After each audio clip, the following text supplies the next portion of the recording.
Tadi kita sudah bahas bagaimana pembentukan kurva penawaran individu perusahaan dalam jangka pendek. Sekarang mari kita bahas bagaimana pembentukan kurva penawaran pasar dalam jangka pendek. Seperti halnya kurva permintaan jangka pendek industri yang menunjukkan jumlah output yang diproduksi industri pada setiap tingkatan harga, maka kurva penawaran industri merupakan penjumlahan dari barang yang diproduksi setiap perusahaan secara individu. Kurva penawaran industri dapat disebut juga sebagai kurva penawaran pasar. Lalu bagaimana pembentukan kurva penawaran pasar ini? Kita lihat, pertama, pada harga P1 tidak ada perusahaan yang akan produksi karena pada harga di bawah P1 itu tingkat biaya variabel minim tidak pada harga di bawah P1 tingkat harga variabel minimum perusahaan itu paling rendah miliknya perusahaan ketiga dan dia baru mau produksi kalau tingkat harga pasar adalah P1. Nah, ketika harga naik ke P2, selain perusahaan ketiga, perusahaan kedua dan perusahaan ke-1 juga sudah mau produksi pada tingkat ini karena ini adalah tingkat biaya minimum untuk perusahaan 1 dan perusahaan 2. Jadi P1 merupakan tingkat biaya minimum bagi perusahaan ketiga, P2 tingkat minimum bagi perusahaan 1 dan perusahaan 2. Nah, di tingkat P1 tidak ada yang produksi selain perusahaan 1, maka kurva penawaran pasar itu dimulai dari sama saja dengan kurva biaya marginal perusahaan 3 dari P1 ke P2 itu kurva penawaran sama dengan porsi kurva biaya marginal perusahaan 3. Nah, ketika P2 jumlah penawaran barangnya itu sama dengan kombinasi dari jumlah penawaran barang perusahaan 1 yaitu 2, perusahaan 3 yaitu 5 dan perusahaan 2 yang produksi 5 dan perusahaan 3 yang produksi 8. 2 tambah 5 tambah 8 sama dengan 15. Jadi penawaran pasar pada tingkat harga P2 sama dengan 15. Lalu pada P3 perusahaan 1 produksi 4, perusahaan 2 produksi 7, perusahaan 3 produksi 10. 4 tambah 7, 11 tambah 10 sama dengan 21. Jadi ini adalah penawaran pasar di tingkat P3. Jadi kurva penawarannya bentuknya seperti ini, agak terpotong lalu dilanjutkan ini. Tetapi secara umum nanti pada akhirnya kita nggak pernah melihat kurva yang bentuknya seperti ini, tapi melainkan kecenderungannya kita menggambarkannya mulus ya, kurva supply mulus berslope positif. Sekarang mari kita bahas mengenai konsep elastisitas penawaran pasar dalam jangka pendek. Elastisitas penawaran pasar ini nanti kita akan lihat adalah mengukur penawaran pasar ketika terjadi perubahan harga. Nah, kita akan mencoba memahami bagaimana elastisitas pasar ini dengan melihat step-step pengaruhnya. Jadi, kita lihat pertama, kita tahu bahwa saat harga naik, semua perusahaan di industri meningkatkan output mereka. Nah, output tambahan ini meningkatkan permintaan input produksi dan menyebabkan harga input yang lebih tinggi. Harga input yang lebih tinggi akan menyebabkan kurva biaya marginal perusahaan bergeser ke atas, seperti yang telah kita lihat sebelumnya. Kenaikan ini menurunkan fleksibilitas perusahaan dalam menambah produksi output pada tingkat harga pasar tertentu, dan menyebabkan kurva penawaran industri menjadi kurang responsif terhadap perubahan harga output. Price elasticity of market supply mengukur responsivitas atau sensitivitas output industri terhadap harga pasar. diukur dengan persentase perubahan kuantitas supply terhadap perubahan harga sebesar 1%. Atau secara matematis formulanya adalah seperti ini. Kurang lebih seperti seperti elastisitas permintaan, bedanya kalau elastisitas permintaan ini adalah perubahan perubahan permintaan, Q-nya adalah permintaan. Tetapi pada penawaran, Q-nya di sini adalah penawaran. Nah, karena kurva biaya marginal memiliki slope positif, maka elastisitas penawaran jangka pendek selalu positif. Dalam jangka pendek, perusahaan memiliki keterbatasan kapasitas, sehingga akan mahal untuk meningkatkan output.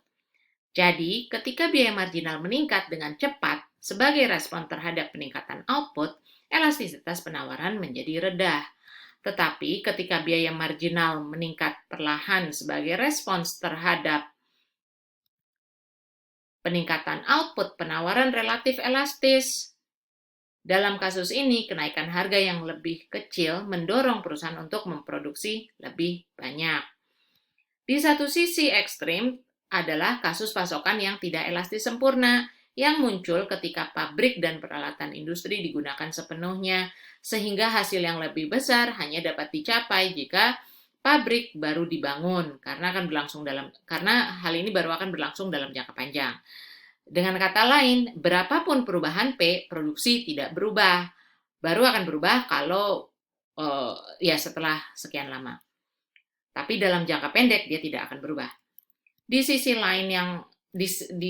lain kasus ekstrim, penawaran elastis sempurna terjadi ketika biaya marginal konstan.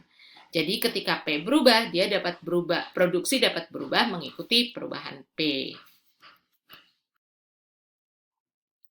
Sekarang mari kita bahas mengenai konsep surplus produsen dalam jangka pendek. Kita tahu bahwa harga pasar selalu lebih besar dari marginal cost untuk setiap unit produksi kecuali untuk unit produksi terakhir Q star ini. Karena pada kondisi ini, MC untuk produksi Q star sama dengan P tingkat harganya.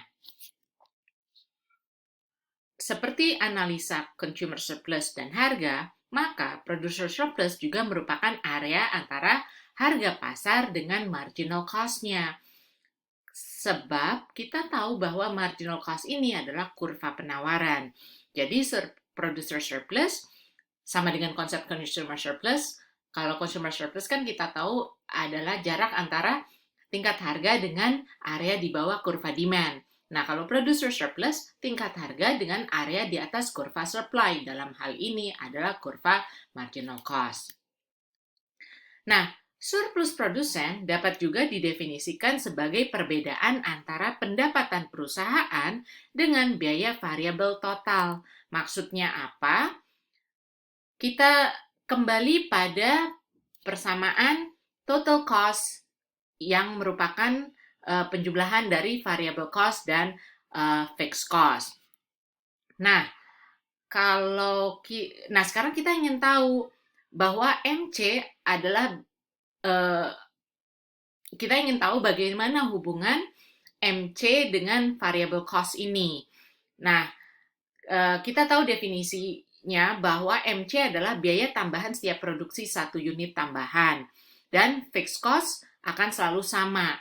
Jadi untuk mendapatkan konsep MC dari persamaan ini kita menggunakan konsep turunan, diturunkan terhadap Q.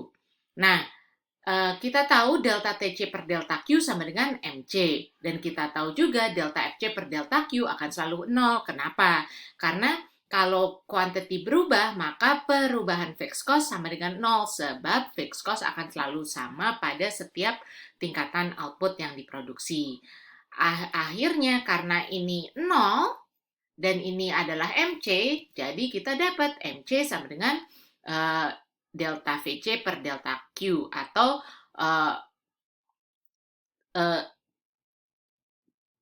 tadi kita bilang MC sama dengan total variable cost-nya. Logikanya diambil dari persamaan ini. Nah, berdasarkan konsep ini, jadi kita bisa juga definisikan bahwa Producer surplus adalah perbedaan antara pendapatan total perusahaan dengan total variable cost-nya. Nah, kita lihatnya gimana secara grafis. Pendapatan total perusahaan adalah area A, B, Q star, dan 0. Didapat dari mana? Karena ini besaran tingkat harga A0 dan jumlah output yang diproduksi OQ star. Jadi ini adalah segitiga A, B, Q star, dan 0 adalah area total revenue. Sedangkan total variable cost adalah area ini. Ini kan variable cost minimum ya. Jadi kita bisa bilang ini O ke D adalah biaya total variable dan total variable cost adalah besaran areanya adalah O, D, C, sampai Q star. Jadi, producer surplus dapat juga dikatakan merupakan area beda antara total revenue dikurangi biayanya. Lalu bagaimana hubungan antara surplus produsen dengan profit? Surplus produsen berhubungan dengan profit tetapi tidak sama. Dari persamaannya kita bisa definisikan surplus produsen adalah revenue dikurangi variable cost. Sedangkan profit sama dengan revenue dikurangi variable cost dan dikurangi fixed cost. Jadi, dalam jangka pendek, ketika fixed cost lebih besar dari 0, maka producer surplus akan lebih besar daripada profit. Besarnya producer surplus yang didapatkan perusahaan tergantung dari karakteristik biaya produksinya. Semakin rendah biaya produksi, semakin tinggi producer surplus yang didapatkan. Dan sebaliknya, semakin tinggi biaya produksi, maka semakin rendah producer surplus yang didapatkan. Producer surplus pasar merupakan penjumlahan dari producer surplus perusahaan secara individu. Ingat kurva permintaan yang dihadapi perusahaan secara individu berbentuk horizontal, sedangkan dalam skala industri permintaan memiliki kemiringan negatif. Jadi ini adalah producer surplus, bisa dibilang ini definisi, gambar ini mendefinisikan producer surplus pasar. Merupakan penjumlahan dari producer surplus perusahaan individu.